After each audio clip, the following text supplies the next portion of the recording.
பார்த்தீங்களா, நம்மளுடைய கஸ்டமர்ஸ் எவ்வளோ ஹாப்பியாக பூமி பூஜா போட்டு தன்னுடைய பில்டிங் ஒர்க்கை ஸ்டார்ட் பண்ணுறாங்க அப்படின்னு. ஸோ நம்மளுடைய கஸ்டமர்ஸ் வந்து பூமி பூஜாவில் ஸ்டார்ட் பண்ணி ஒவ்வொரு ஸ்டேஜ் வைஸாக அவங்க வந்து நம்மளுடைய ஒர்க்கெல்லாம் வந்து பார்க்குறாங்க.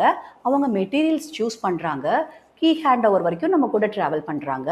ரொம்ப அருமையாக அவங்க ஃப்ரீயாக அவங்களுடைய வீட்டை கட்டி முடிக்கிறாங்க. பூமி பூஜாலேருந்து கீ ஹேண்ட் ஓவர் வரைக்கும் ரொம்ப ஃப்ரீயாக ஜாலியாக இருக்காங்க. நம்மளுடைய க்ரீன்னஸ் கஸ்டமர்ஸ் எல்லாருமே ரொம்ப சாட்டிஸ்ஃபைடாக இருக்கிறது எதனாலன்னு உங்களுக்கு தெரியுமா?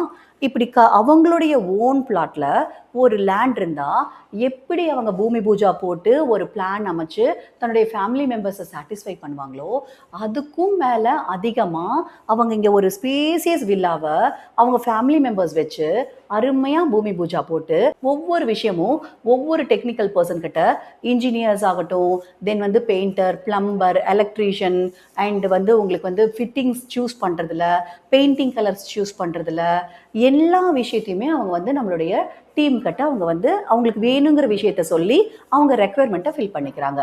இது உங்களுடைய ஓன் பிளாட்டில் ஒரு இன்ஜினியர் வச்சு பண்ணினா கூட கண்டிப்பாக இவ்வளவு நல்லா வருமானா கண்டிப்பாக வராது.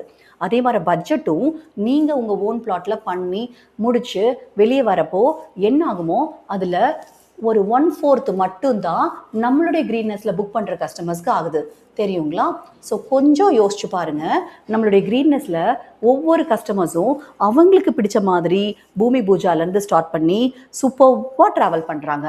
நீங்களே யோசிச்சு பாருங்கள். இப்போ க்ரீன்னஸில் வாங்குற ஒவ்வொரு கஸ்டமரும் ரொம்ப டேலண்டான கஸ்டமர்ஸ், கரெக்டுங்களா?